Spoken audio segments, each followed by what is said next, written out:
only important points from this. The opposite of Michael Porter is Kenichi Ome. This McKinsey, manager of McKinsey Japan at that time. This is in the year 1994. This is from The Economist, 1994. And this is the antithesis of what Michael Porter was saying. Michael Porter, the main finding or the main message that we get from Michael Porter, the book Competitive Advantage of Nation, is the importance, listen to me carefully, these words, the importance of home base, the importance of home base for the development of competitive advantage. The importance of home base for competitive advantage of firms. Home base. Why? Why Sweden is the mother of country. Sweden is the mother of Volvo. Or the other way of saying, why Volvo was born in Sweden? Why Nokia was born in Finland? Why Mercedes-Benz was born in Germany? Why Adidas was born in Germany? Why Samsung was born in Korea? Why Hyundai was born in Korea? Why Huawei was born in China? Whatever the name, Samsung is just the name, Huawei is just a name, Mercedes-Benz is just a name, Volvo is just a name. But what is more important, that car named Volvo, why it was born in Sweden? The other way of saying, why Sweden became the mother of Volvo. So we're asking there, why the nation, the national environment in that country that we looked at through the diamond with four corners, that is the national environment in that country. We have a demand condition, factor condition, demand condition, rivalry on the top among firms, and down the related industries there in that country. And altogether we have government roles and also the chances, all interconnected, all influencing one another. That is the national environment that influence competitive advantage of a nation, so much so that Sweden became the home base of, the home base of Volvo is Sweden. The home base of Samsung is Korea. The home base of Huawei is China. The home base of, and so on and so on. So the role of home base, that's the main message from Michael Porter. And Michael Porter went on to say that innovation, doing R&D, not only R&D, in whatever way, innovation is the most important thing. And Michael Porter says, not this one, this is Kenichi Ome. Michael Porter says that outsiders are the ones that could recognize, could see opportunity for innovation. Outsiders from the company, or even outsiders from another country, they can see the opportunities. They can see where it's wrong and to correct and to improve upon. On the other hand, and also on the other hand, large companies are the ones that can do R&D because they have the resources, technology, the capital, money, and so on.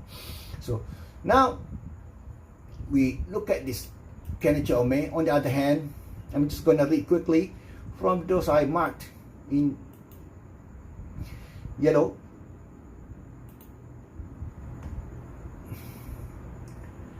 This is management advisor Kenichi Ome. He graduated from MIT, Massachusetts Institute of Technology, in nuclear science.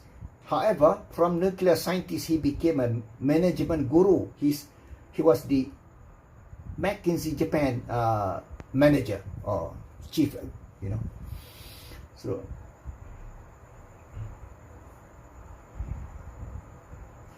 this is from October 22nd, 1994, The Economist.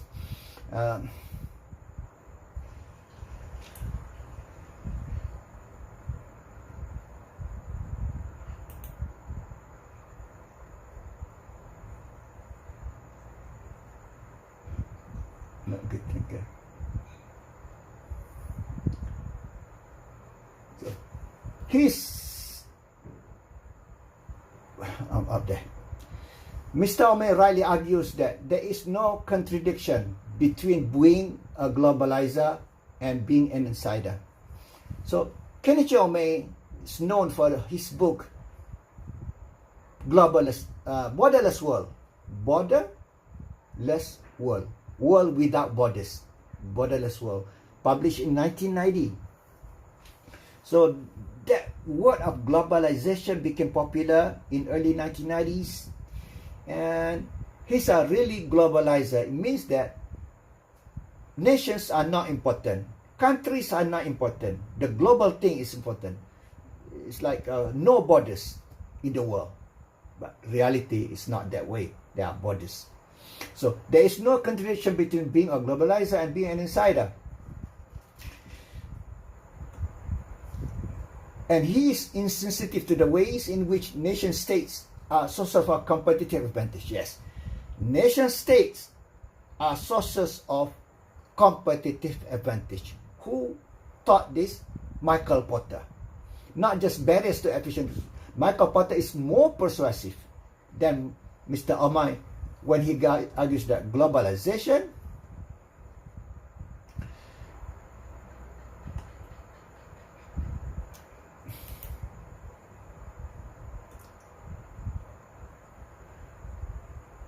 may increase the importance of nation state.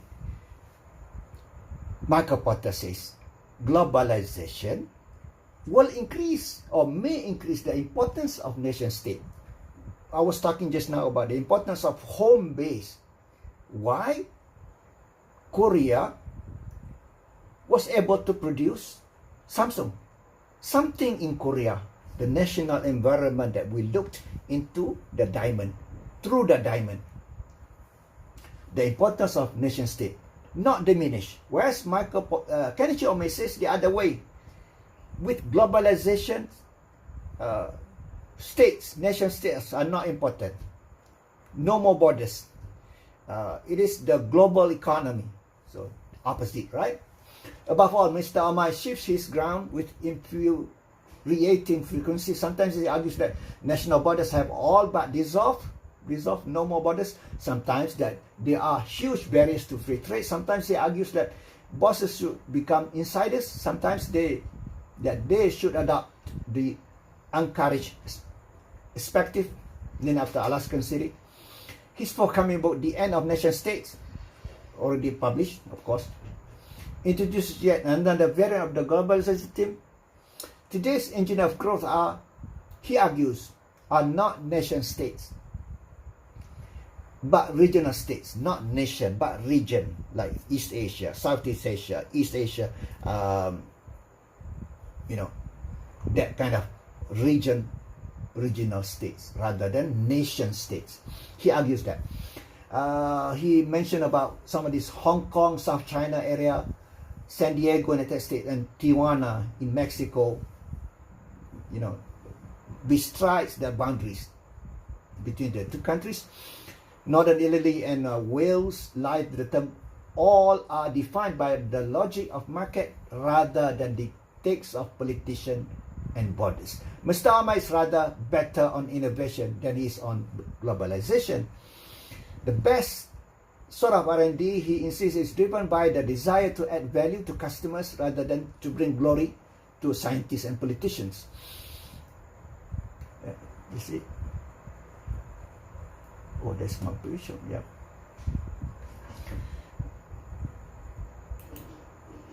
So here, I just want to mention to you about the role of insiders and outsiders. For Michael Porter, outsiders will be the ones that will be able to spot and to start and to trigger innovation.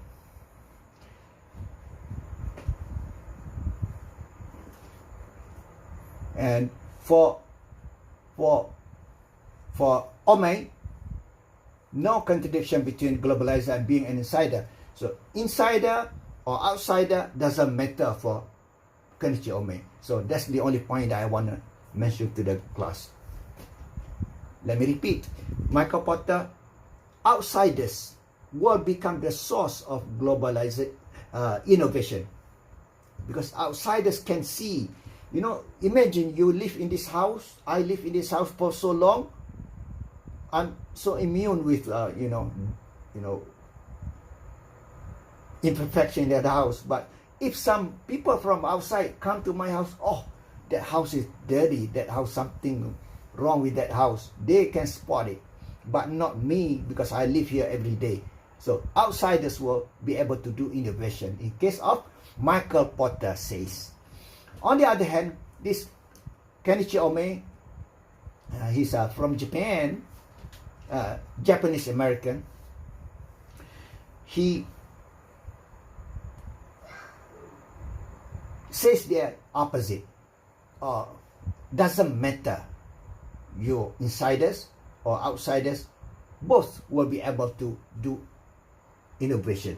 And also another thing, doesn't matter, large or small companies, all will be able to do innovation because this is globalization. On the other hand, Porter says two things. Outsiders will be able to do outsiders. Number two is that only large firms will be able to do innovation because they have the money, the capital, and the technology. So that's it.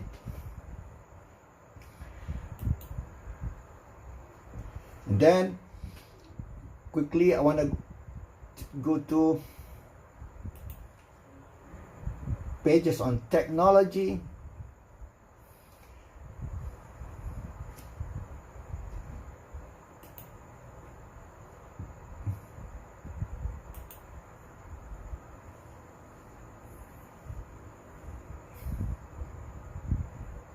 I need to get a drink.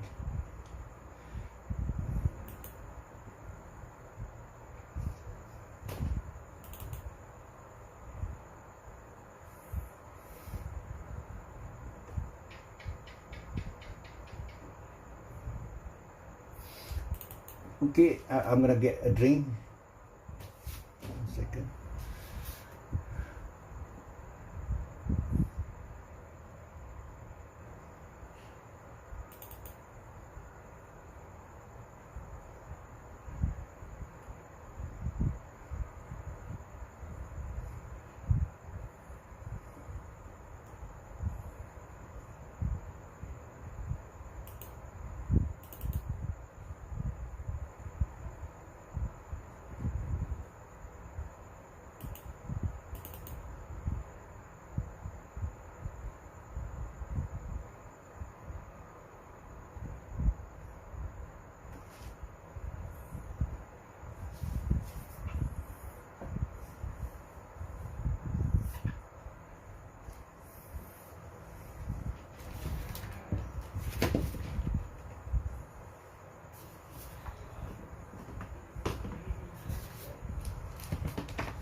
So from this book, we're gonna just quickly go process of technological change.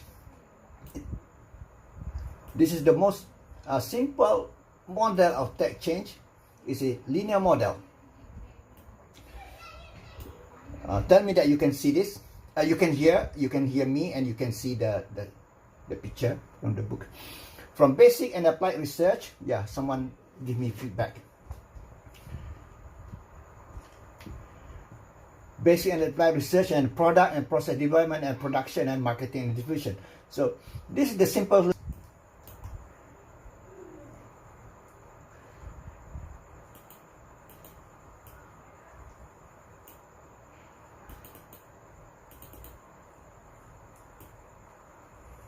No. Not linear model. That's only this is the book page and header. This is not linear. This is iterative, feedback and iteration. Process of innovation. So this is from research. Give the input for general knowledge, and this is firm specific knowledge, and this will give input to the market study, market research first, and then invent and produce analytical designs and detailed design and test and redesign and produce. After all this information coming, redesign again and sell it into the market. If something not right, they go back, check again, or check here the design, maybe it was not tested correctly, or even go there before it was, start to invent again, or all together to study the market.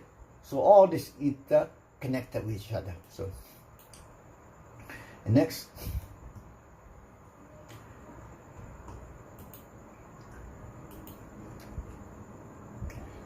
So there is, when we talk about technology, there is product and process. Product, you produce innovation of products and innovation of process to produce the product. You want to have efficiency in both. You want to have innovation in both.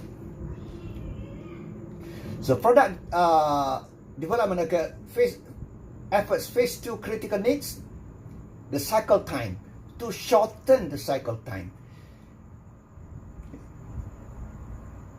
Why this is important to shorten the cycle time? Because you want to be able to introduce to the market the latest features and even the latest technology. So that's why the product cycle, shorten the cycle time.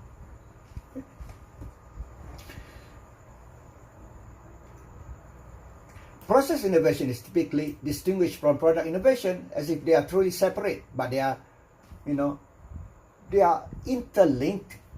In fact, the same technical, they are interlinked. So, and the next page, where we're talking about knowledge, there are two types of knowledge: codified knowledge and tacit knowledge. This is more important, tacit knowledge. When the founder of co-founder of Apple,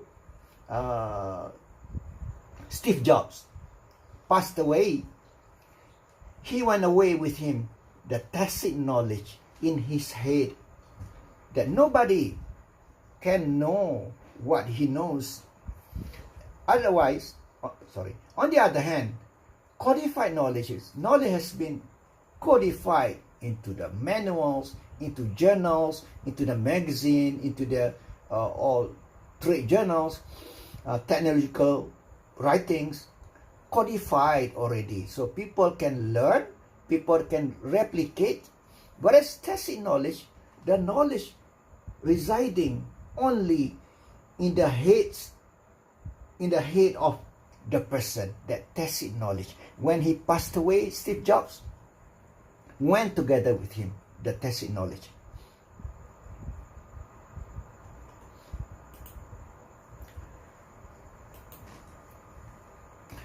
And then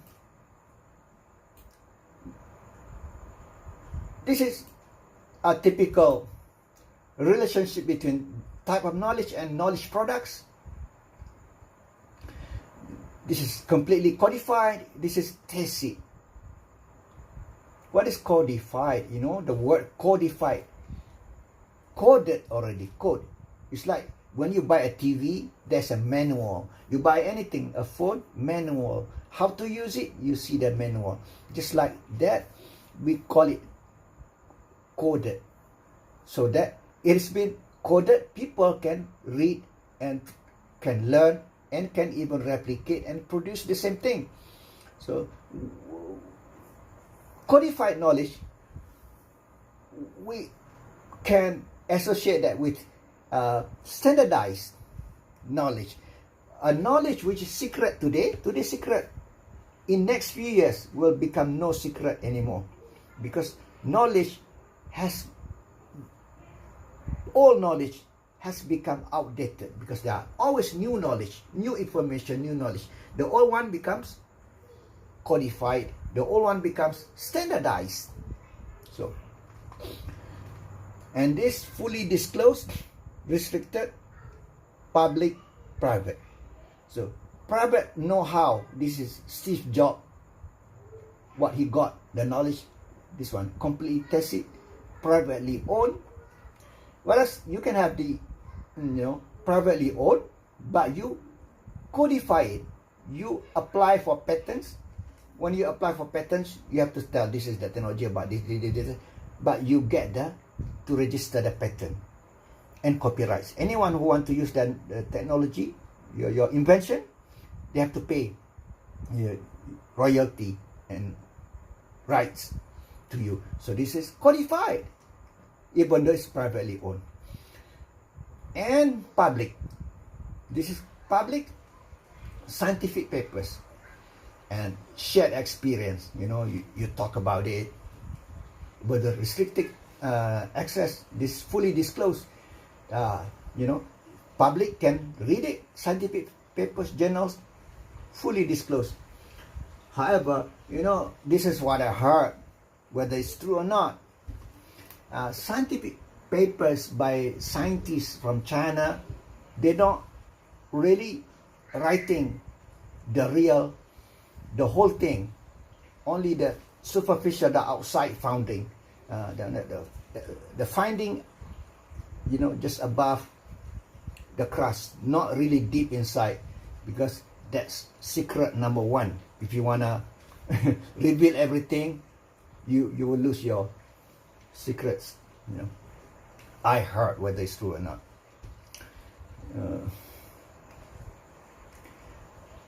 So, and also learning, this type of learning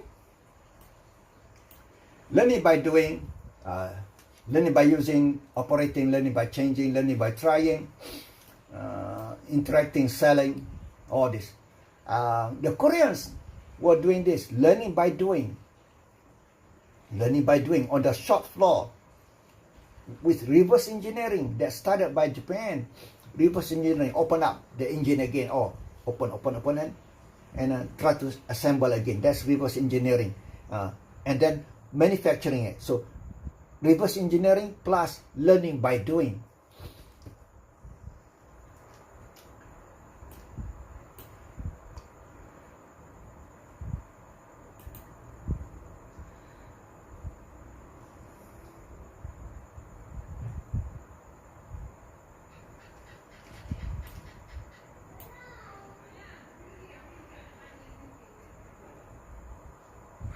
So I'll go. Okay, this product life cycle, diffusion of product innovation. Products will go through their life cycle.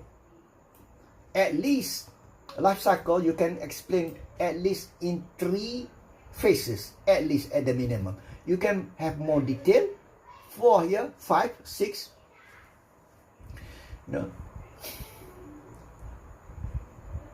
Introduction, growth, mature, and decline.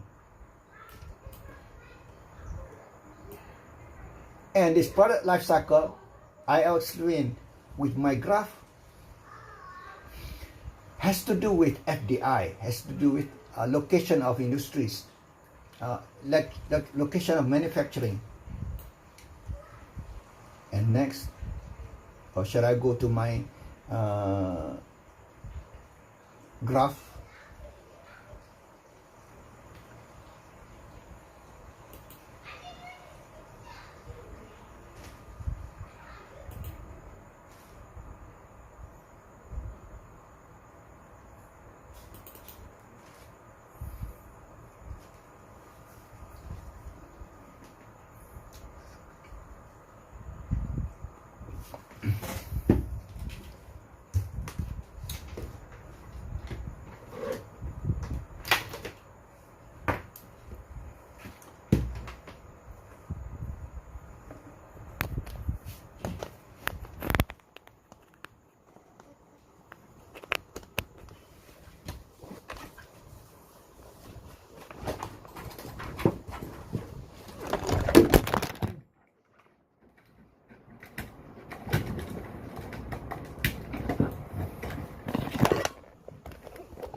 This one I draw product life cycle. You can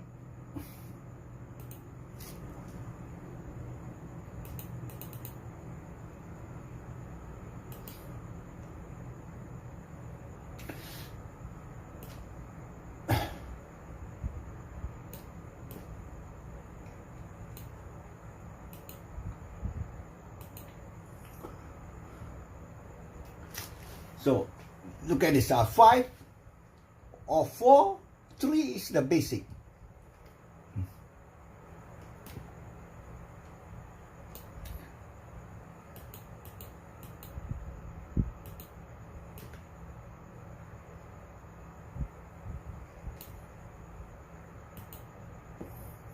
So I draw this to show you two things, that this product life cycle also has to do with foreign direct investment. It explains why certain product introduced by a developed country, now that developed country is importing that product that they long time ago introduced. Now they import. So this stage 1, stage 2. Stage 1 is the product introduced. So this is the location of production, and this is the market. In stage 1, when the product just introduced, location of production is domestic in that country, and the market also domestic in that country. Imagine television was introduced by Americans. So long time ago, production was in America and the market was in America. And then stage 2, when there's a growth in the market for television, so location of production still domestic in stage 2, but now they began to export. So this is export. This is consumed locally and this export. So that's total production and export. And then this is growth. Second stage is growth. Introduction, first stage. Second growth is growth. Third stage is mature, when the market for television became mature and technology also coming to become standardized, means that no more secret of how to make TV, how to produce TV, everyone knows how to make TV, except that they don't have the money, perhaps, and the infrastructure and the facilities, and money means capital. So, but the technology, know-how about it, it's already spread. So now, in order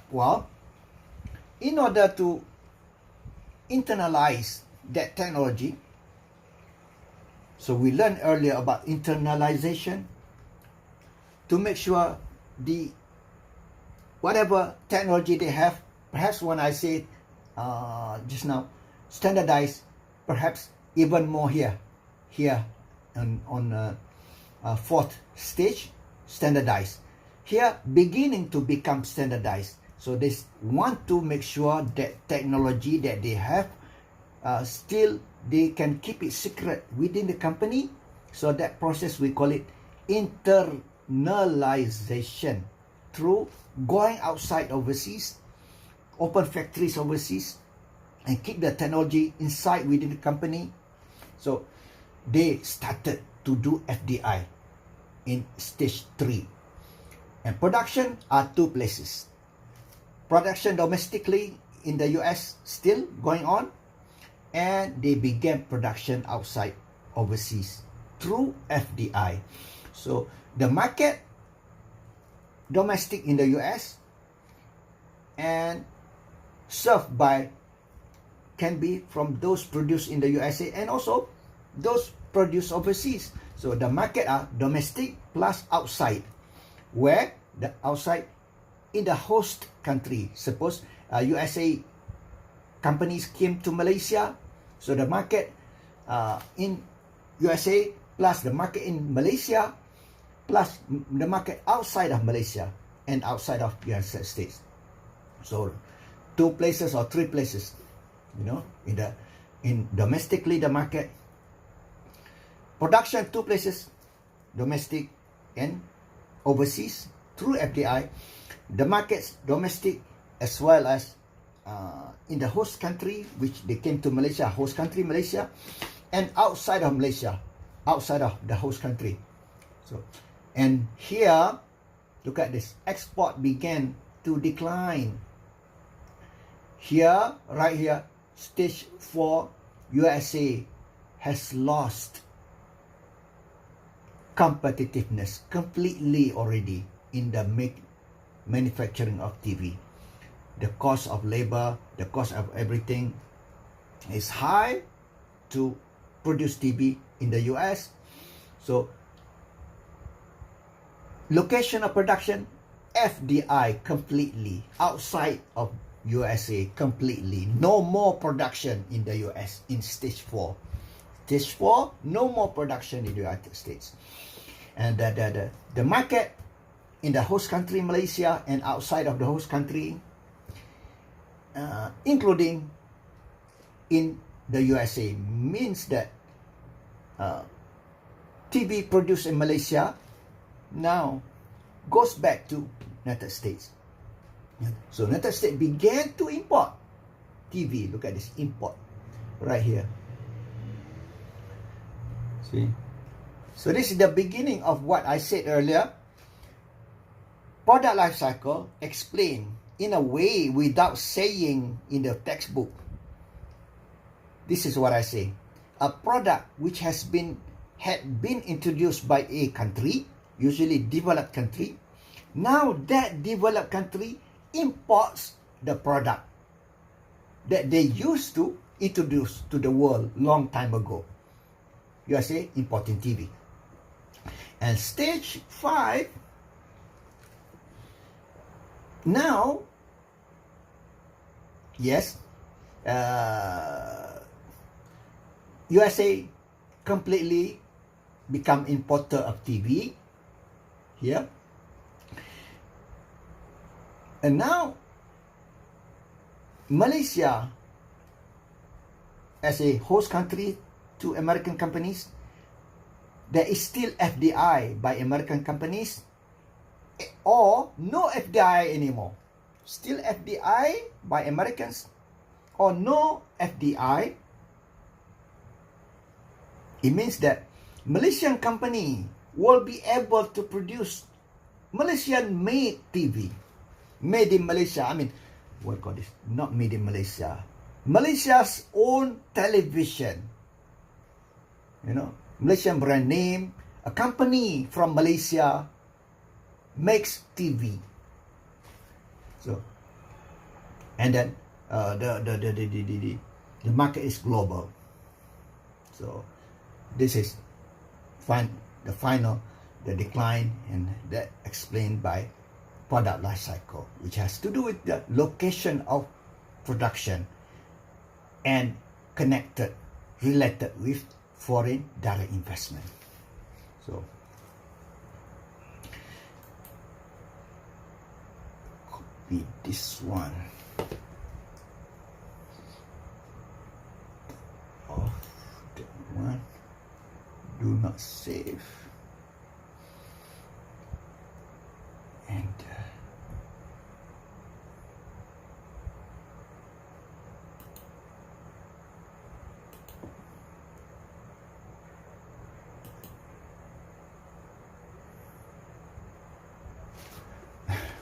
did I? Yeah, you saw, right? Did I share the graph just now? Did I? Just checking.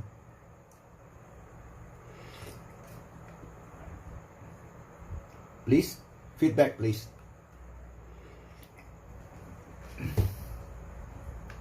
Did I share the graph just now? the one that I was drawing. I drew long time ago.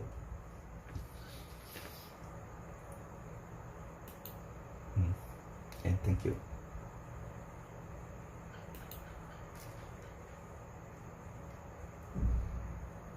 And now go back to the book. Can you see the graph from the book? Just checking. Product life cycle and economic development. Okay. This is the... Okay. And this is nice one. Just now, my diagram that I drew, export. Now, this is profit by Anne Markusen. I happened to listen to her presentation when I was in the US. So I actually met her. So this stage 1, 2, 3, 4, 5, and this is cost and profit. See, the graph mine was like this, up and export. This is cost. So when introduced, cost is very high, and then when the product growth in the product, there's a super profit. Revenue now is so big. This is super profit. Cost has gone down very fast. You know, when something just introduced, the cost, fixed cost, you know, when you want to start something, high fixed cost to start. And after growth in the market for that product, and the cost will go down very fast, and you get a super profit. And this is introduction, stage 1, stage 2, growth, stage 3, mature. And now, when mature, there's no more profit, no more super profit, no more profit. And here, when you enter this is the standardized, the technology becomes standardized, and finally decline the product life cycle. Here, the critical junction road. The road ahead is there is a T junction. Whether you go up, you get revenue, or you go down. So the critical, let me check. Stage 4. Where's stage 4?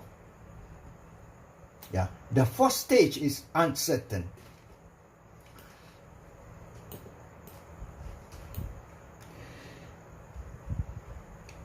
Third stage, the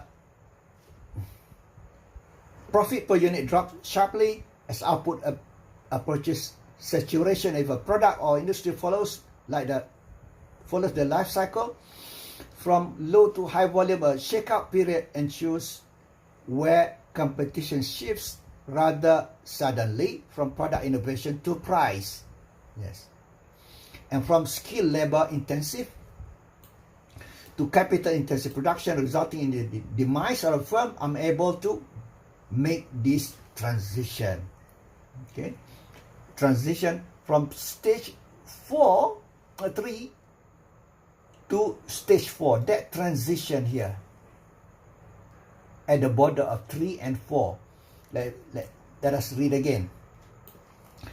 Relatively soon after introduction, competitors enter the market, stage 3, and the profit per unit drops sharply as output approaches saturation. So many products, output saturates already in the market. If a product or industry follows the life cycle from low to high volume, a shakeout period will happen where competition shifts rather suddenly from product innovation, which is product differentiated quality, from quality to competing based on price. Whoever is cheaper, the price will win. And from skill labor intensive to capital intensive production. On the other hand, from skill to capital See, from skill. Skill means manpower. Capital is money. Can money think? Money cannot think. People can think. Money depends on where you put. Money cannot talk. People talk. Money cannot walk. People walk the money.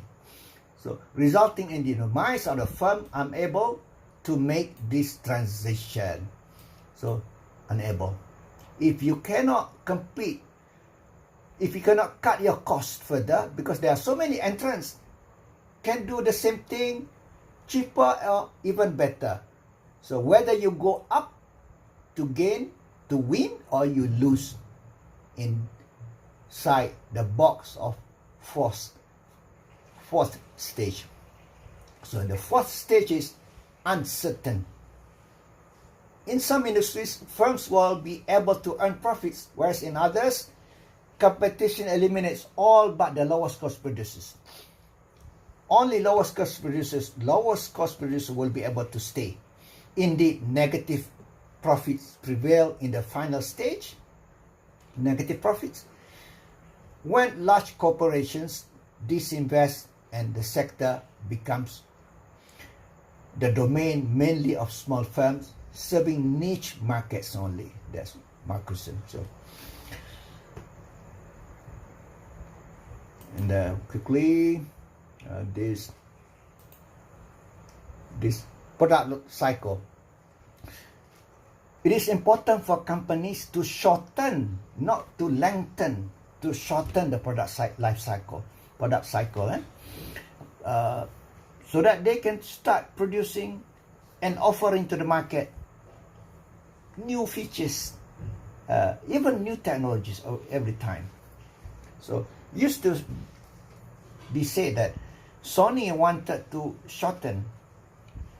Sony was the king of television before digital era, and Sony was the king.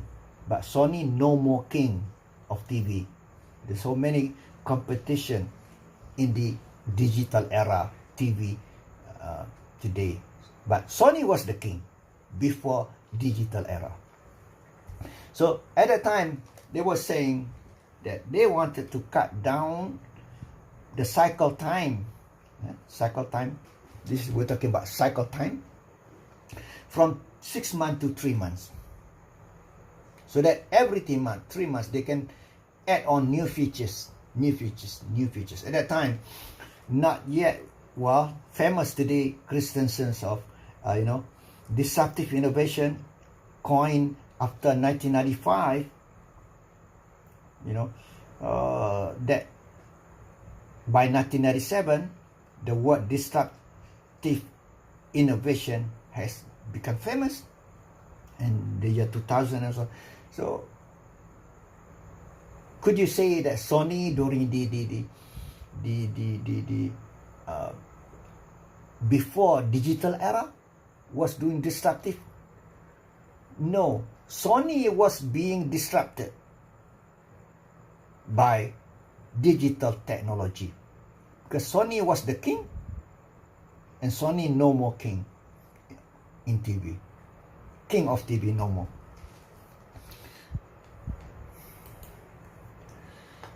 And that's it. So, and next,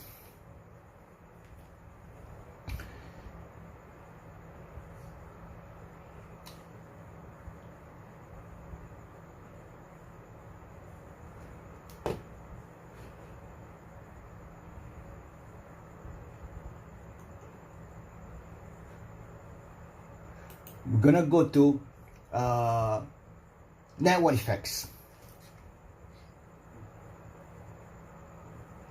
So I'm gonna try to be as fast as possible.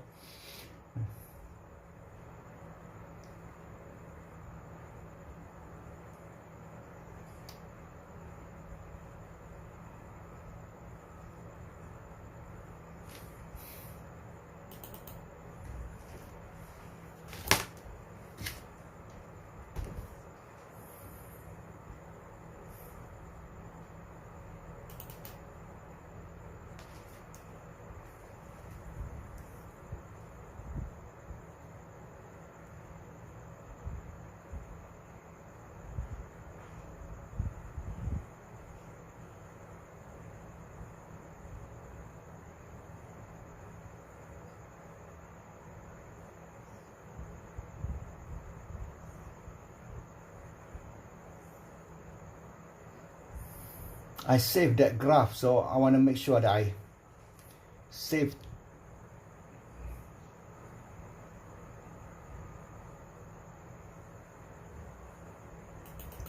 here.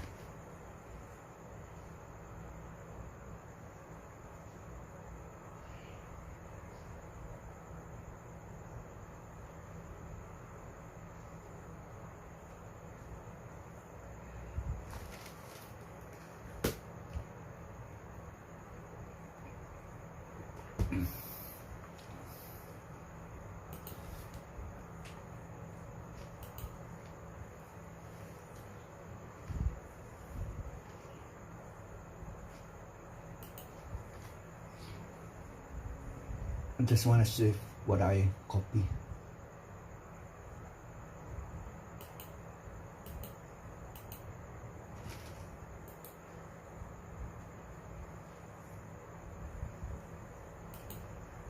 Yeah.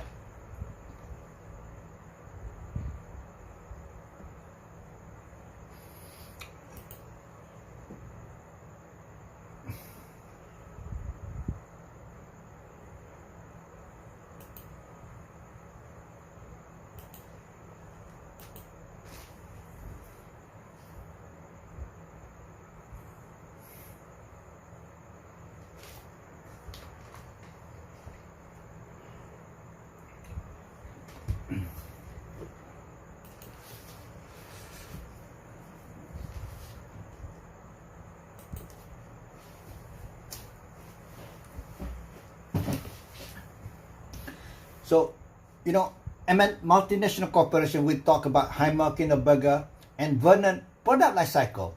So it is related and reflected in the FDI.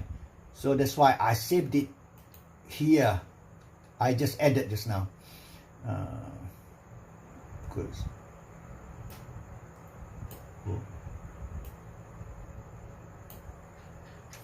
So I save it. So we are just talking about product life cycle by Vernon, 19 something, long time ago, about 50, 60 years ago. See.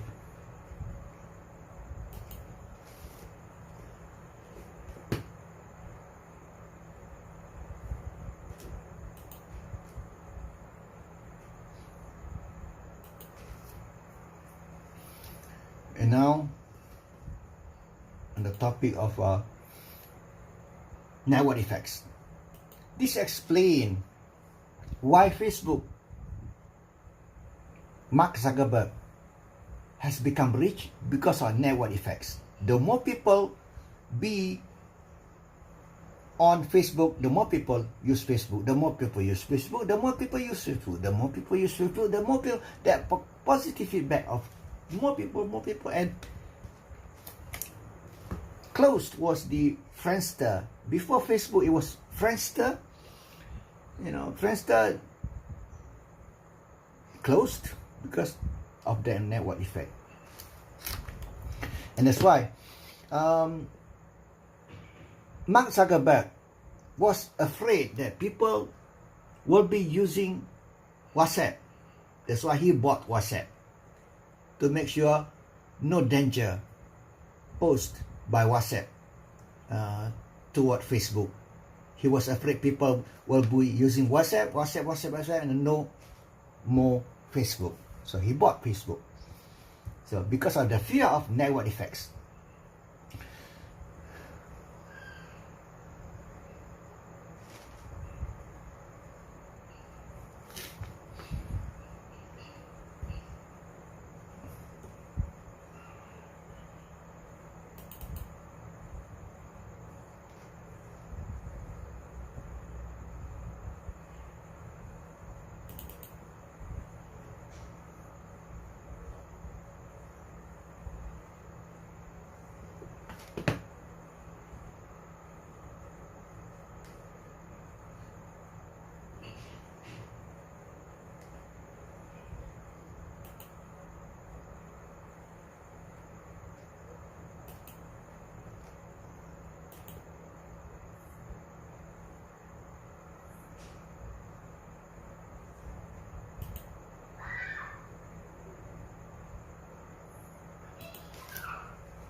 In this slide, I want to be sure you want,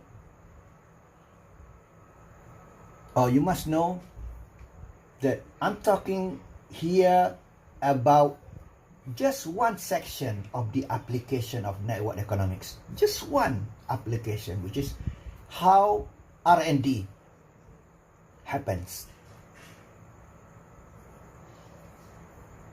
In the end, finally, I want to apply this network economics to R&D, especially by the clustering of firms together in one place, one location, like Silicon Valley, Tsukuba City, where there's Toyota, Toyota City, Daejeon in Korea, where Daejeon is the scientific city, R&D also. Malaysia Technology Park, or Malaysia, Cyberjaya Malaysia, whether Cyberjaya Malaysia successful or not. So I did this slide, when was it? 2017.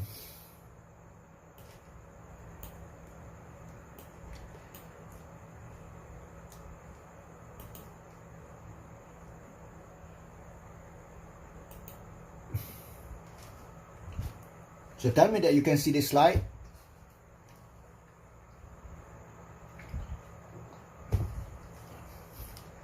One is network economics and implication of R&D to R&D.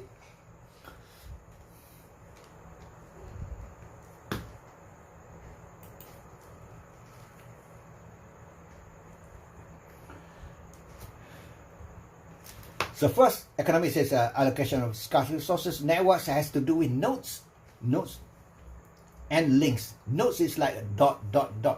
Nodes are agents, and the link between them. Study of how scarce resources are allocated among the nodes. So we're talking about externality, which is outside of the firm. Externality here are endogenous. This is the thing, because in economics, when we talk about externality, it is outside. But however, network economics is different from conventional economics. Externality are endogenous inside the model, inside the economic forces of supply and demand. So what are externalities? The cost or the benefits to you, not because of your own doing. For example, you bought a land or house, but you didn't check with the city. You know, that land or house was already gazetted to become a grave next to your land, a grave. So the moment, you know, well, it was in the planning, not gazetted yet. The moment a piece of land next to your land or next to your house is gazetted by the city as a location for grave, suddenly the price of your land went down. Your house also went down. So that cost to you, it is not because of you. That's what is externality. That's cost. You can explain the benefits also. Suddenly, you next to your house, something good, you know, that will increase the value of your house. I don't want to think about, you know. That's not because of you doing your house become better. You paint your house. No, you don't do anything, but because of something next to your house, a government started building what? You know, that will increase the value of your house. Yes. So endogenous externality through the network creates increasing return to scale, and this is the difference between conventional economics and network economics. This is increasing return to scale. You add one more factor, the output increased by more than 1, that's increasing return to scale. So average cost goes down. This. Any connection between network externalities and economies of scale? Network externalities resemble economies of scale, but are not considered such because they are a function of the number of users of a good of our industry. So fax machine, you have not used fax machine. It's a good example. The more people have this fax machine, the more value to you, your machine, your fax machine. Facebook is also similar. The more people on Facebook, the more friends you have, the happier you are. So you see higher, better value to be on Facebook. So, because number of users, okay? That's the main thing. Economies of scale external to the firm are only considered example of networks if they are driven by demand side of economics. So again, we're talking about demand, number of users, not the supply side of, if you're considering economies of scale externality. Create network effects, change the benefits when more people using the same products. The problem with Kia in Malaysia, long time ago, Kia suffers the same thing until today. The resale value of car Kia is low because of network effects. Not many people in the beginning use Kia as a car. That's why not many people use Kia. Not many people use Kia. Not many people use Kia. Because when not many people use Kia, drive a Kia, there are not many service center, Kia service center available. You have to go very far to get a Kia service center. And yet, spare parts, the cost of service, the spare parts are expensive because not many people are using. But now it has changed. There are many Kias already, but not as many as Honda or Toyota. So Kia suffers from the network effect. Not many people using Kia, making it stuck. Not many people using Kia. Not many people using Kia. Not many people using Kia. Because people are thinking that, when you drive a Kia, the cost of maintenance, you have to change the oil, the spare parts, everything, more costly than other car, because other cars more customers, customer base. So that's a good example that happened in Malaysia. I end up selling my Kia so low. I bought, expensive, but I have to sell it very low. Cannot maintain the resale value because of negative network effects. Common in technology-driven sectors, for example, long ago, telegraph, fax machine, software, now the social media today. Why? There is network effects. The increase the positive you get, positive feedback. If you win big. If you lose big as well. Why? You win big. There is a Metcalfe law of square law. That's why when the square, that increase, win big. That positive feedback. And that brings us to non-linear economics of increasing returns, the S shape.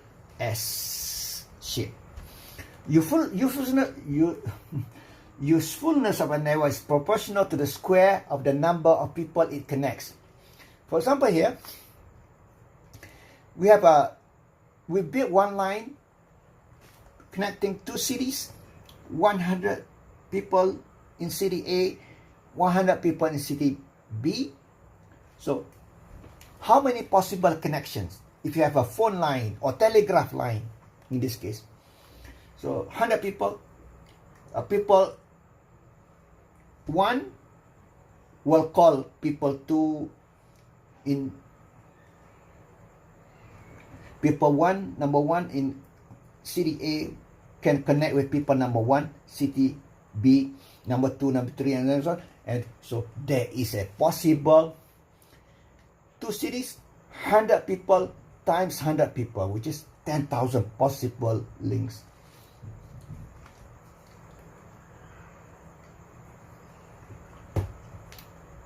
Add one more city, another round of 10,000, sorry, 100 square, 100 square, this is the square, plus the one already available there.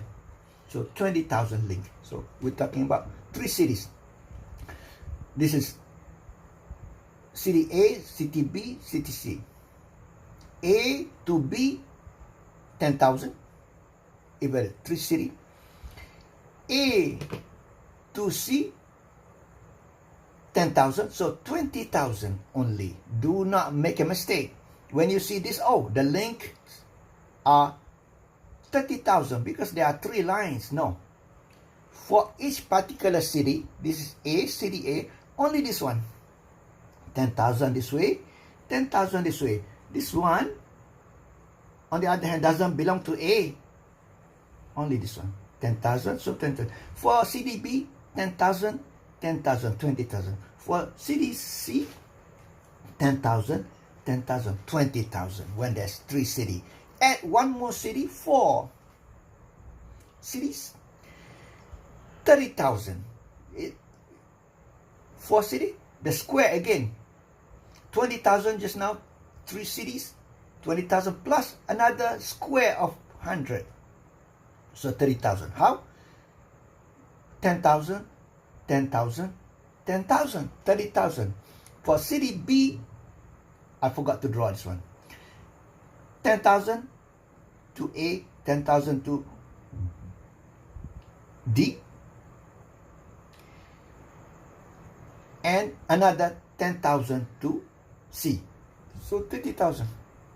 For city D, 10,000 to B, 10,000 to A, 10,000 to B, 30,000. For city B, 10,000 to A with A, 10,000 with D, and 10,000 with B. So 30,000. Add one more, 5th city, and so on. 30,000 plus the square. So this is the Metcalfe law. The usefulness, the economic value to you as a customer will increase by the square of the number of users. The more user will use that product, the same product, the more value to you. That increase in value is by the square of the number of people. So Metcalfe's law. He's a professor at MIT, Metcalfe. Computer science. Type has network, physical, semi-physical, social network, who knows who, information network, man-made like railroad, power grid, also network, biological network, DNA. So, types of networks is direct. This is direct. Telephone is direct. Fax machine direct. Indirect. Computer operating system, car market indirect because mediated by the market, car market. So, who is just I explained to you just now about Kia, mediated by the market forces. So this is I was looking at the computer operating system, open source versus Windows. Windows is proprietary, proprietary. You pay license. Open source is a movement against proprietary software because open source movement is based on everyone can have access to the software as long as you contribute to the development of the software. Example, the decline of BMW against Mercedes-Benz, against Volvo, or more recently the comeback of the BMW. So this at the time, so no time. So market share, no time. So this is the most important part. Self-reinforcing, positive feedback. The more people use Facebook, the more people use Facebook. The more people use Facebook, the more people use Facebook. Positive feedback. The more people use Xiaomi, the phone, the more people use Xiaomi. The more people use, and so on. And that can happen that less and less people negative feedback for Samsung. Because Samsung put the price so high, so expensive, more people use Xiaomi, the phone, more people use Xiaomi. More people use Xiaomi. People cannot have the money to buy both. Just buy one, Xiaomi or Samsung. So negative feedback for Samsung. Positive feedback for Xiaomi. So this self-reinforcing. Success breeds success. Failures will breed failures, more failures. So example of fax machine, 1843, by 1925, due to inertia, you need a critical mass. More people use that. So after that critical mass, the size of consumers enough for profitable operations of the, so exponential. So Sharp was taking advantage of that, introduced low-cost small fax machine.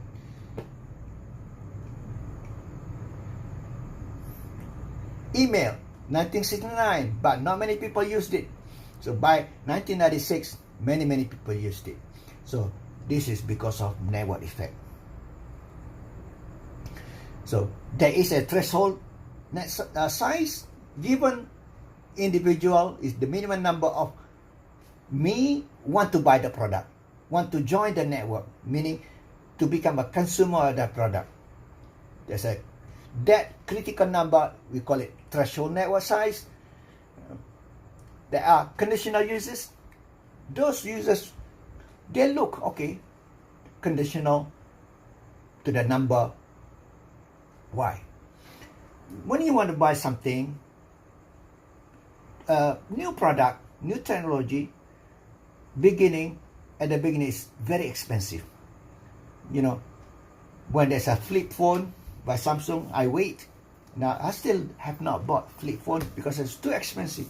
I will wait for next rounds of Samsung introduce. But that's the trick. Always Samsung keeps it very expensive all the time, and they stop the old models.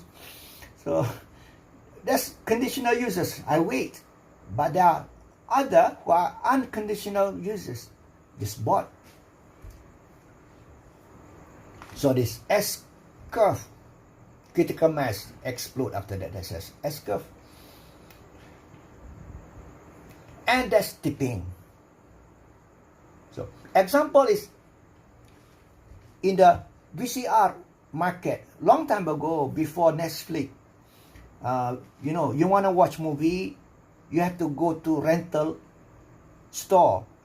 You can rent movie for 1 week, and those movie there are many in 1980s, many rental store to rent movie.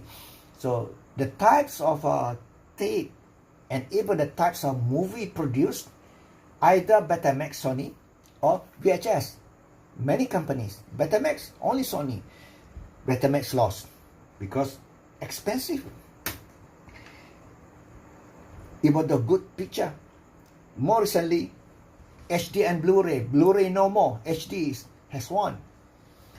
So this is tipping. What is tipping? This. Either you go up or you go down. This is product A or B. Mercedes-Benz or the BMW over time. Looks like at that time when I was writing, that BMW, Mercedes-Benz winning, BMW was losing. But there's a comeback by BMW. But still BMW, not many. But Mercedes-Benz, there are many more in the market. So competition emphasis on building sales. Adobe, give for free. That's how they started. If you wanna get the better ones, you have to pay. So Apple's big mistake, and this is Apple is a company that was dead and came back from the grave through the 2007 iPhone touch screen iPhone that put together with the ability to surf internet. For the first time, people could surf internet anywhere, anytime with iPhone and touch screen. So that knocked out Nokia completely until today. So this is a story of Apple big mistake, how Apple went to the grave. Macintosh, Windows and mouse, of course, that's a good innovation. New Apple superior but charge high price, failed to recognize network externalities and the positive feedback. More people use the Microsoft, this operating system from IMF. IBM focused on manufacturing of the PC only. IBM let the microprocessor Intel inside, and the software window from Microsoft. So Bill Gates come up with Windows. People adopted Windows due to cost adoption and software and created positive feedback and bundling strategies of by Bill Gates. When you buy this Microsoft, you get everything. Word, Excel, many, all together, bundled together in one software. So end up that people buying PCs, the more people buy PC with Microsoft, the more people buy PC with Microsoft. Positive feedback. And few people buy the Apple Macintosh. So end up that Apple still continue to produce notebook, produce computers, but only for those selected people, developers only. Those are, either computer savvy with the Apple computers. So issues, antitrust, So Apple went dead and came back from death with iPhone. And now iPhone, Apple went along the same route, same way, same road. Because Apple is the only one that's using iOS operating system, whereas Samsung is using Android. Android doesn't belong to Samsung. Android doesn't belong to Samsung. Everyone else is using Android. Only Apple not using Android. Could this become another death road for Apple? For now, Apple enjoys the livelihood, not yet dead, because of big American market and markets outside of United States, also Japan and other countries. Even I heard that the Chinese consumers also want Apple. I don't know, maybe you can type to me in the Telegram whether what I say is correct or not. So we're gonna see another round. That's when we study the disruptive, sustaining versus disruptive technological change. So issues, standard. Which standard? So whoever started will set a standard. And why standard is important? That will define the industry. Well, look at this. QWERTY. You know QWERTY? Superior standard. Still this way. Look at this keyboard.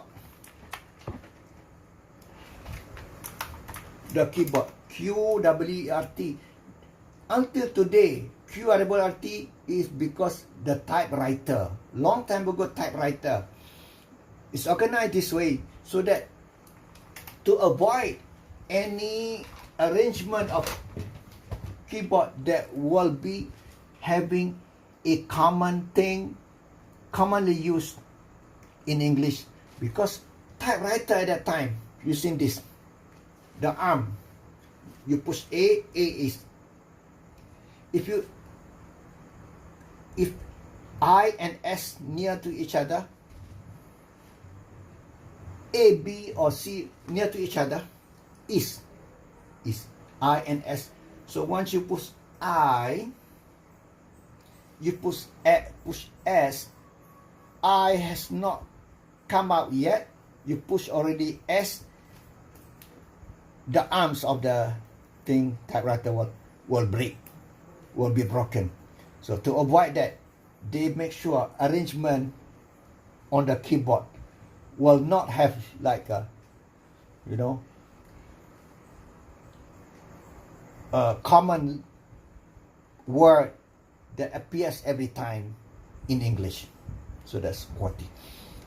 So intellectual properties issues, patent, copyright, major impacts already innovation. You have to high fixed cost, a low marginal cost. High fixed cost, like movies. To produce a movie, spend a lot of money. But once movie is finished, complete, you can copy. People who copy, at no cost. That's why copyright is very important. How networks apparently spatial agglomeration, knowledge network in cluster in one place, Silicon Valley, research center partner Carolina, Boston near MIT, Cambridge, Malaysia, Jepang, Cyberjaya in Malaysia, ? So it is application of network economics into geographical space. It is proximity plus connectivity becomes propinquity. That leads to innovation. So I'm trying to apply this. The network effects in knowledge, actually. Network effects in knowledge. The more people concentrated in one place, the more people concentrate in one place. The more engineers go to that place, the more engineers go to Silicon Valley. The more engineers go to Silicon Valley became the center of innovation. But lately, there's something wrong, something negative happenings in Silicon Valley. People are running away from Silicon Valley. They go to other places. In Austin, Texas. Even Samsung, the latest Samsung, opened a plant to manufacture special semiconductor in Texas, not near Silicon Valley, which is in West California, in the West Coast. So we're going to study this thing in complex system. We're talking about the emergence. When they come together in one place, in Silicon Valley, that will create new environment. That new environment of interactions between engineers, interaction between firms as a supplier, and for big companies there, that relationship between supplier and user, and also engineers, either formal or informal. Formal through the contracts and so on. Informal could be they meet at a lunch. When they go to lunch, okay, they talk. That's informal, interactions. That interaction will create something of environment conducive to innovation, conducive to R&D and innovation. Over the lunch, oh, you where do you work? Oh, I work at this company. So what do you do? Oh, okay. I'm interested in what you can we sit together again? And that's how technology spreads, unless that person wants to keep it secret. So that new environment that's created in that particular place that is conducive to R&D, conducive to the churning out, bringing out new technology, that's what we call emergence. It is the emergence of new characteristic of the place.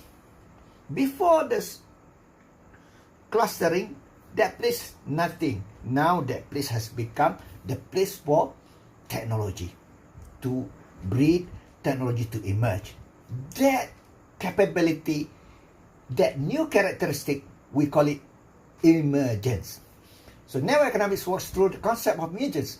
What is emergence? Think like coffee, tea. This coffee used to be really I did it. And class, I have a class. I have 10 minutes or 5 minutes left. I'm so thirsty. I'm late to my class. So what I did, I put coffee. The coffee. And I put little sugar. And I drink milk. So I got the coffee with milk.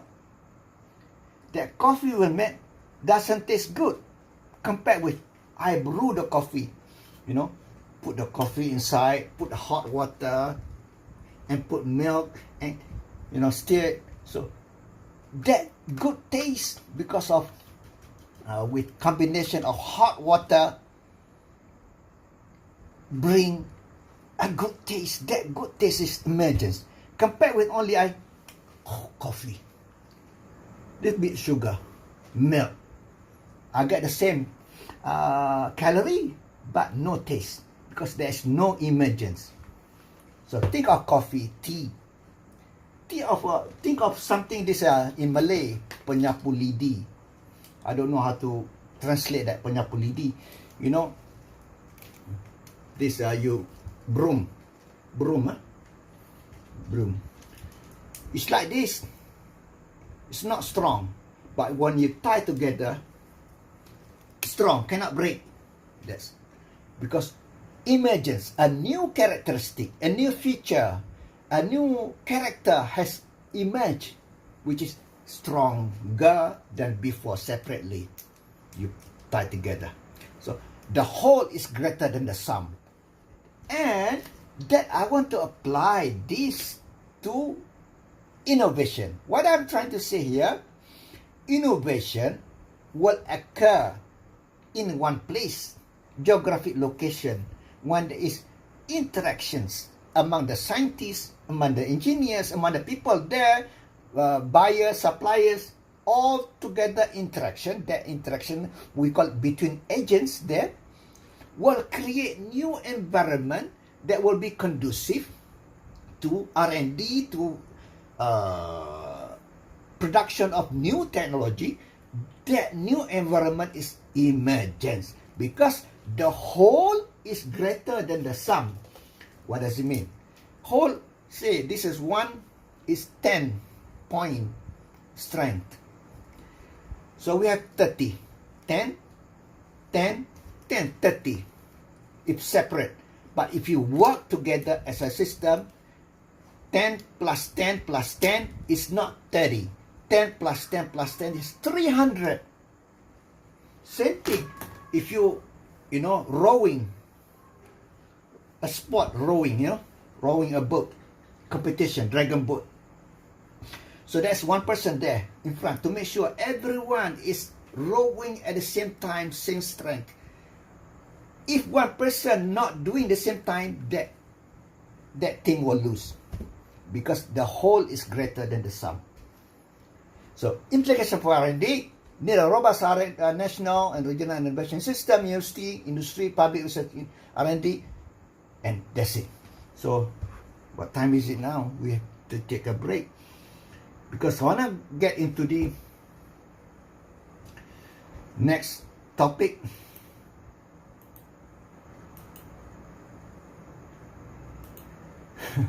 Really facing limited time, rushing to for set 1 is always Monday. Monday is holidays, and next coming Monday also holiday.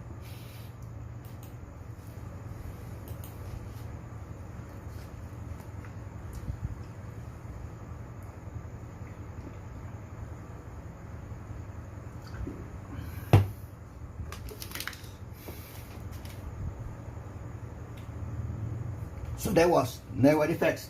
And now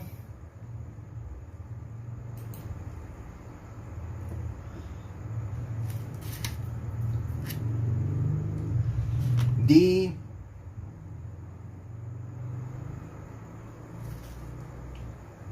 sustaining technology versus destructive technology.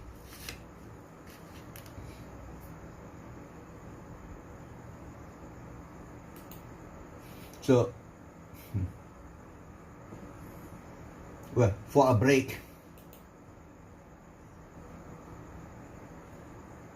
well, let's go to the, not a break, cannot afford a break. Let's go to the one that I saved today.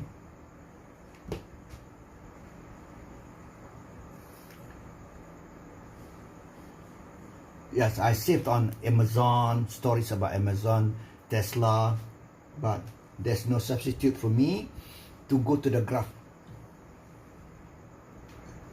from this book, Innovator's Dilemma.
Not find it where I put this.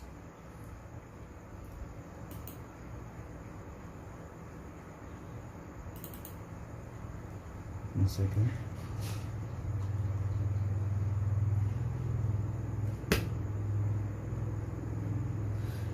Okay, just go to the online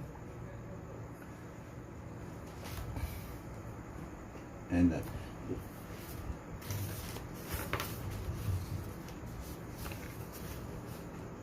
this is the one that I want to show you. Not clear, so let's go to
So are you seeing the cam folio here?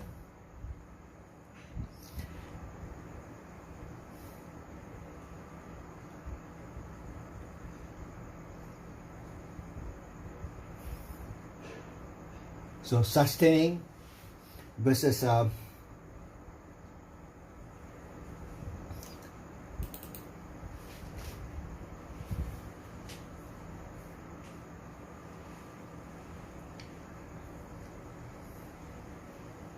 so are seeing now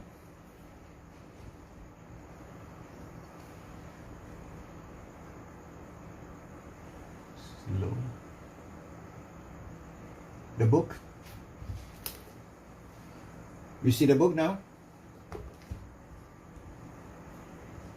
Yeah. That's the cover. This is a 1997 published the book after his paper of 1995, the paper originally 1987, and now the one that I bought was 2002.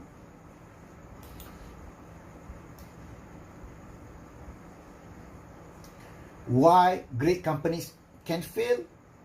How great companies fail? Insight from the hard disk drive industry. Value networks. The networks that you create value from supplier, your own, within, and distributor and so on. The impetus to innovate. Disruptive technological change. He went on to study the mechanical excavator and managing disruptive tech change. The principles and part 1. So yeah, you can scroll. How to cancel the left. How to cancel the left. So the dilemma. What is the dilemma? Where to put money? Whether you want to sustain the products that you're currently enjoying, the customer base, you want to sustain that by putting more money, more R&D to make improvements. And that improvement, we call it incremental improvement. But you need money to invest. Rather than a radical improvement, which is totally new products, which is disruptive. Well, when you define disruptive, there are two types actually. Disruptive, really disruptive, or radical innovation. And this is the graph that we're talking about.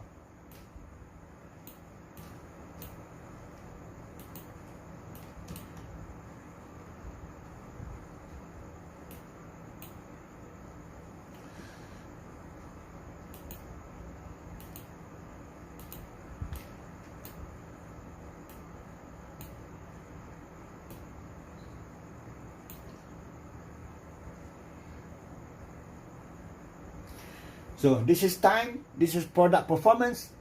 The higher product performance means higher quality, means higher cost to produce because need R&D, and higher price will be sold.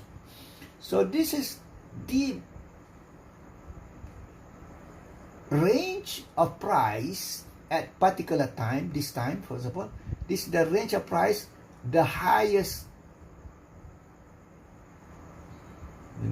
and market means that's the highest price out there that people are willing to pay. This is the lowest price. So within this area is you find consumers. Above that, no consumers will buy the product if you sell at this price higher. Below here, nobody, even cheaper thing. We're not gonna buy cheap products. Because when we think about cheap products, no quality, we don't buy. So within this area only, there's a consumption. So companies, the incumbent, what is the incumbent? The king of today in the industry will try to sustain the consumers by adding more features, but they need to invest money. Whereas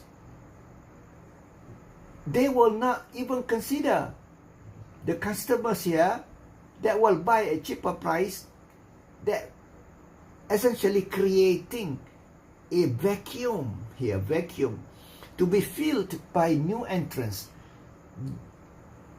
doing disruptive tech innovation. Christensen defined tech innovation, disruptive tech innovation, which is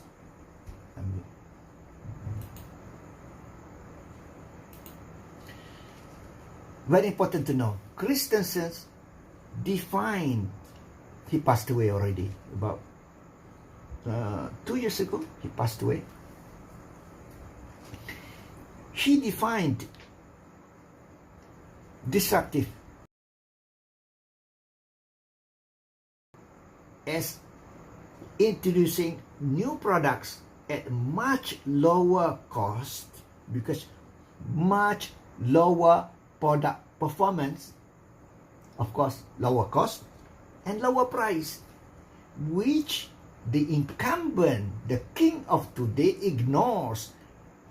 So that part of segment, newcomers will come fill in that vacuum with introducing cheaper products, and cheaper products can gain a lot of customers. So this is here, and serving the common. This is the role of progress due to sustaining technologies, the highest and the lowest. That's also the range. It's a range, high and low. But this is high and low, the dotted lines, high or low of consumers. So performance demanded at the low end of the market. And serving here, the disruptive innovation, totally, completely new technology, and they served this area, and whereas the incumbent still adding and shot up. What is shot up? Shot up above what customers are willing to pay. Over here, no customers will pay. Is that going to be happening for Samsung? I tell you the truth, I've not bought Samsung Galaxy Note, the highest, the most expensive offering of Samsung. They discontinued the Note 10.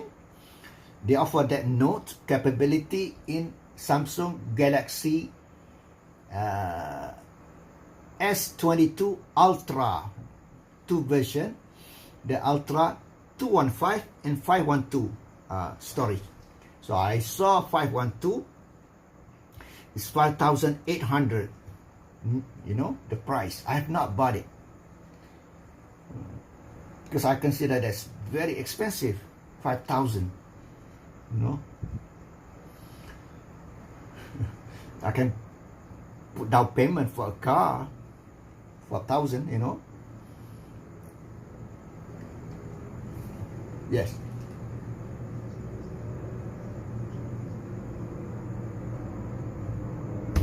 Say it again. I'm sharing. Okay, that's why you must tell me this is about Teams. We don't know. I don't know that I thought I was sharing. So anytime when you don't see anything, or you see the old type thing, please tell me that I have not shared it.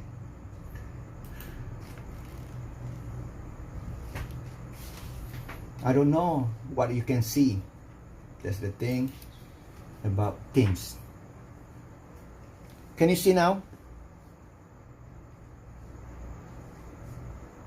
Yeah. How?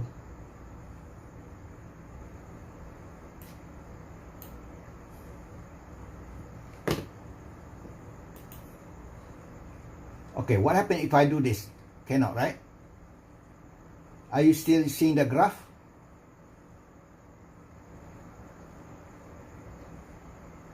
No graph. using the textbook cover. I see. Yeah, I also want to know what things is all about.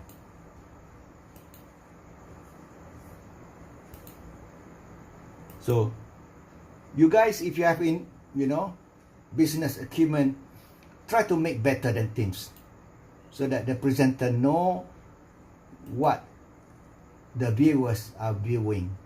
I don't know, what you saying. So, are we seeing the graph again?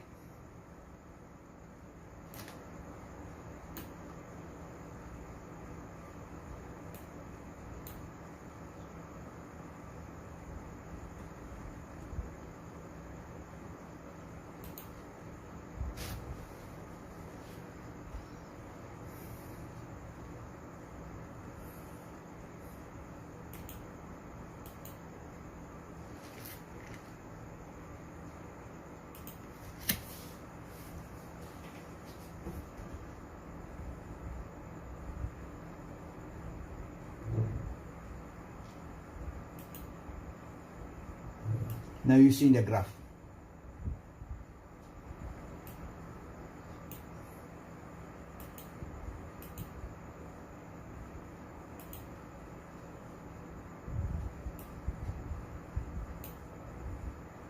Yeah.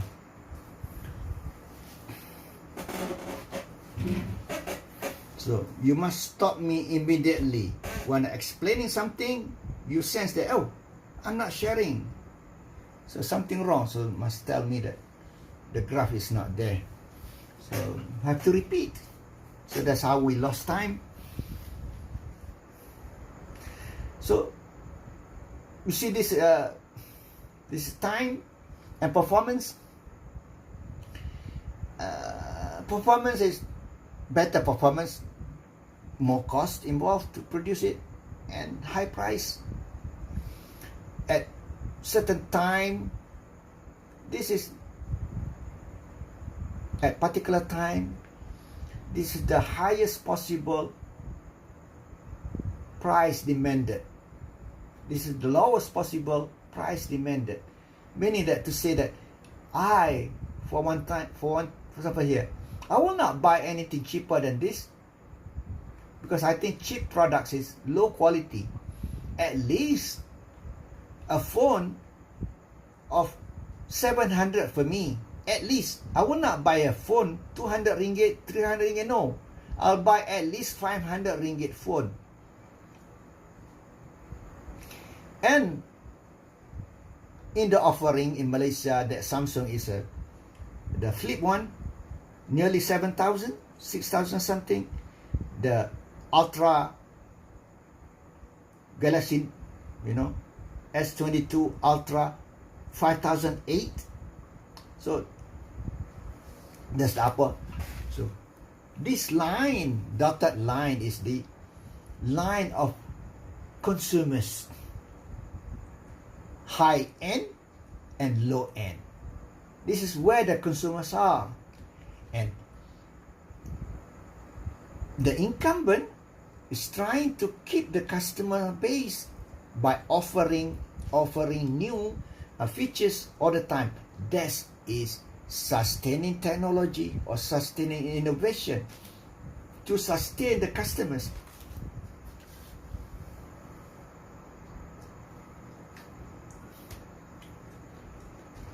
By doing so, the incumbent, the king of the day, ignoring the lower end, creating a vacuum there for new entrants looking or finding opportunity with new technology when there is technological change. So you must know this graph, disruptive change has got to do with technological change. When technology has changed, the old technology is going toward ending, and the incumbent is trying to keep the customers by adding more adding more features, adding more features, adding more features. That's incremental innovation. So up to the point they shot up beyond and above the customers are willing to pay. This is shooting up above customers willing to pay, because this is the line up the high end and low end. Whereas the new entrants, new companies will come in, fill in the vacuum by offering products at a lower cost, lower performance, and enjoying the mass number, the large number of consumers. Whereas the incumbents still trying to maintain the customer base. So is this happening to Samsung? So perhaps Samsung is on that path of being disrupted by other companies in the future. Yeah. So, and now this new companies is growing and claim the market with the new products based on new technology, while the old technology has now become redundant. And that's what happened to Nokia. Nokia went through this. No more Nokia. Who disrupted Nokia? iPhone. Apple iPhone together with Samsung disrupted, became disruptive to Nokia.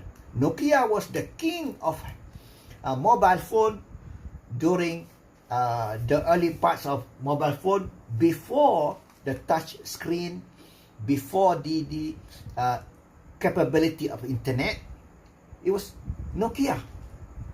So what iPhone revolutionized, not revolutionized. What iPhone did was put together inside one piece of phone. Or before iPhone, there was a BlackBerry.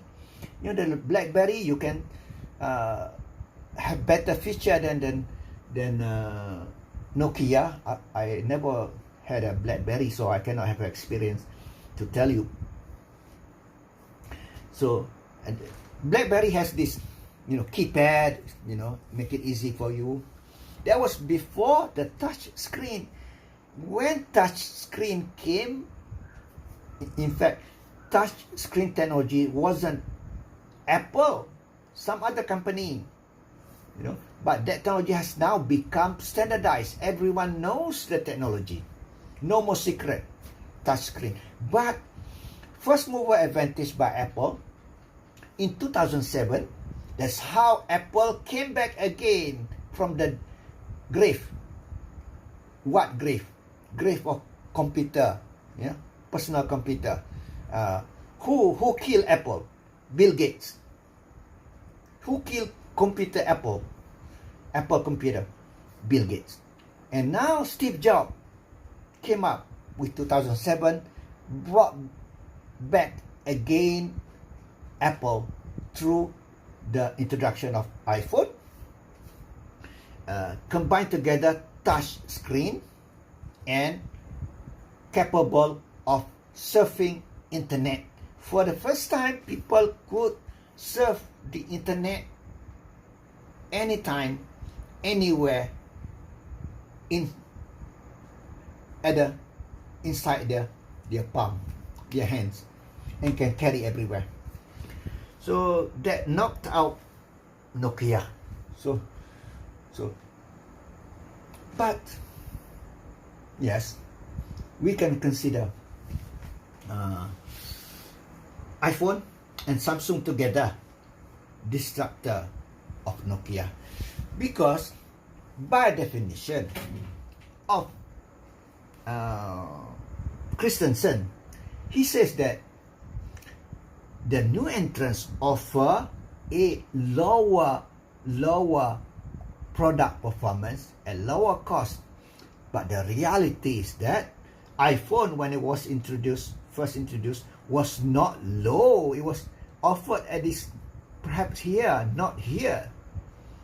But that appealed to the mass market and knocked out Nokia. So, is this going to happen to Samsung? If Samsung keeps producing expensive phone, people will not buy phone. And here comes in our theory of network effects. The more people buy another phone, the more people buy that phone. The more people buy that phone, and nobody will buy Samsung. So Samsung will be the same like Nokia. Is it going to happen? Well, we'll see. So this is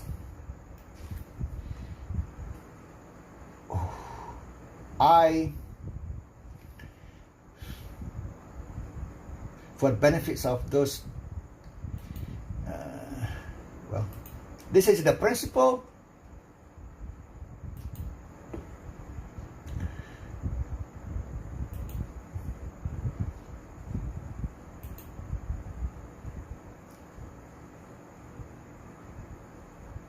What are 5 principles of our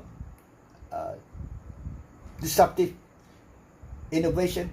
Number 1, companies depend on customers and investors for resources.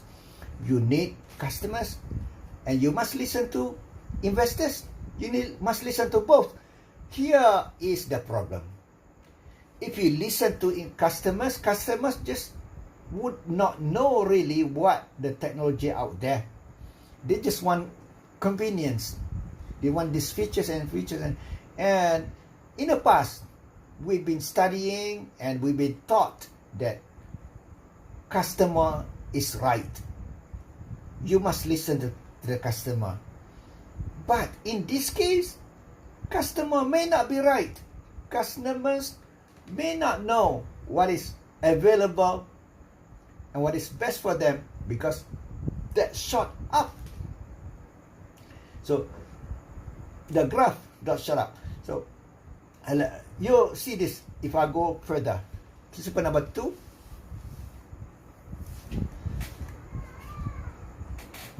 So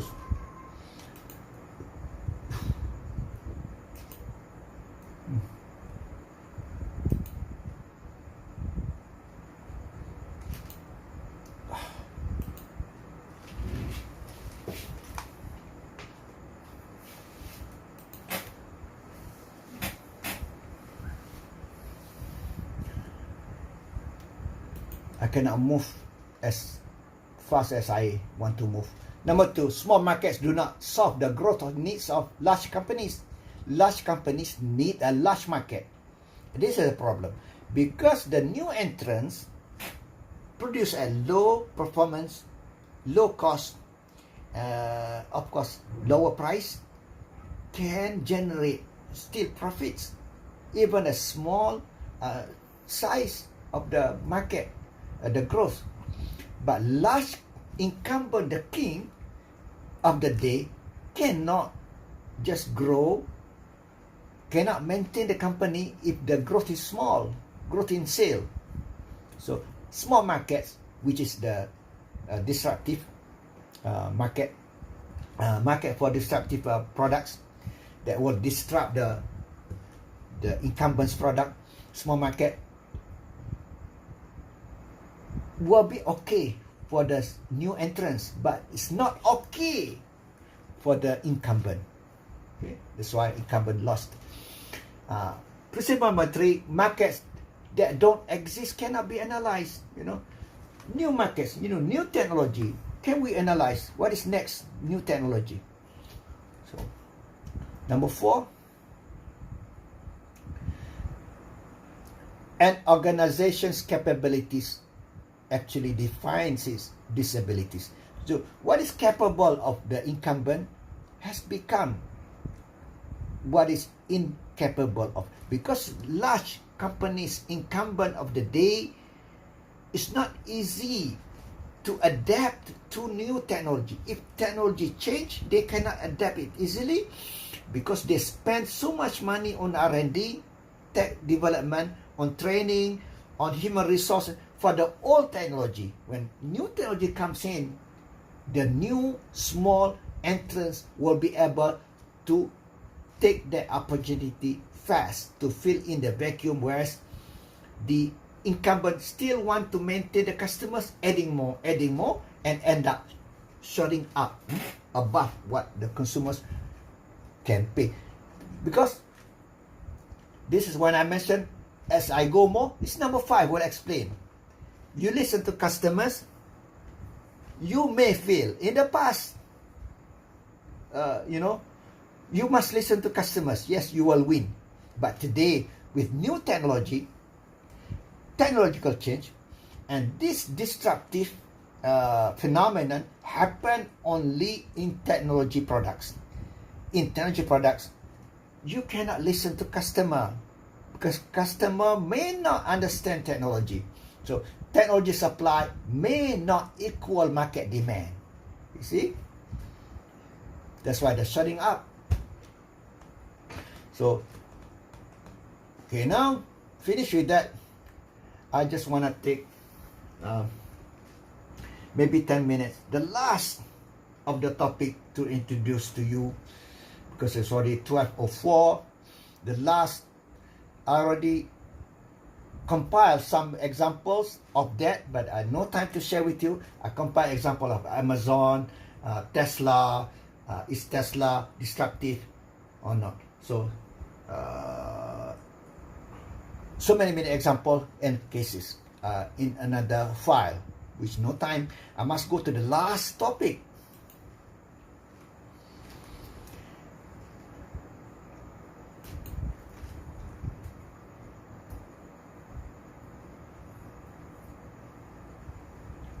Which is everyone will be at the same footing now with the last topic, which is complex system. So I'm introducing to you network effects, sustaining versus disruptive innovation or technological change. Now I introduce to you complex system. What is it?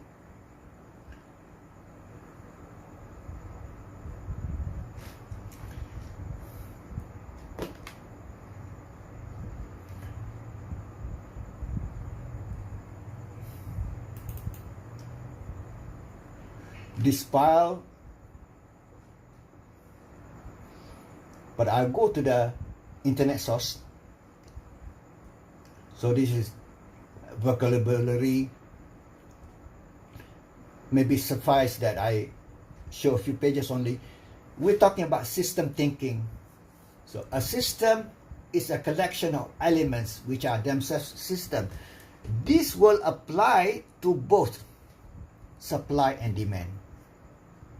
Supply of technology, especially when we study Silicon Valley, supply of technology, when we study Boston, MIT area. So that supply, or we study demand side, the demand for technology products. We can talk about system, complex system. So first definition of system is a collection of elements which are themselves system. So system science introduced the concept of explanation science has been discredited. So function, construction to solve problem very quickly.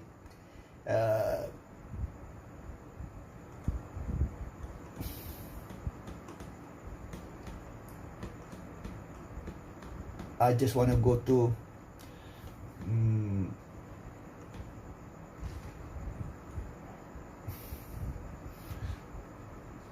am I sharing this or not? Tell me, I didn't share. Okay, so let's go to the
forgot something there.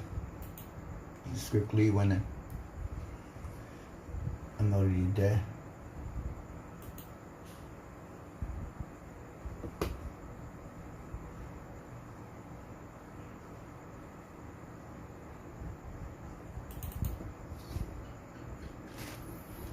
Am I still on that page?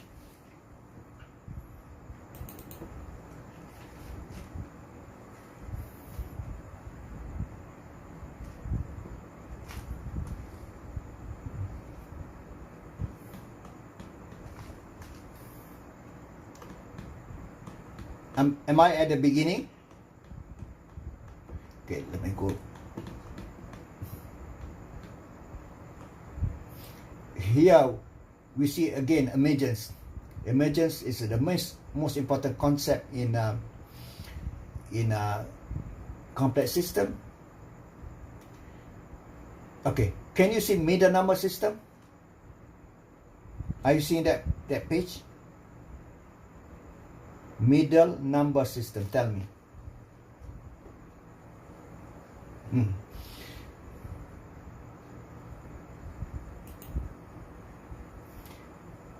Emergence, again.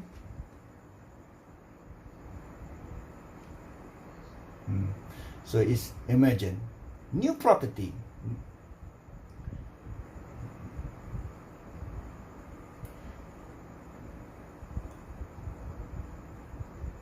So, don't worry about this. In Malay, because I have not yet translated. But I want to show you the graph. This graph will explain. Where's that graph?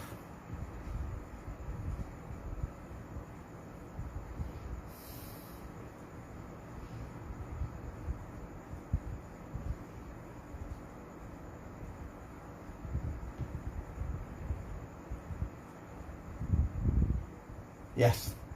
Okay. This is a system. Okay. This is how complex. Okay. On here, for those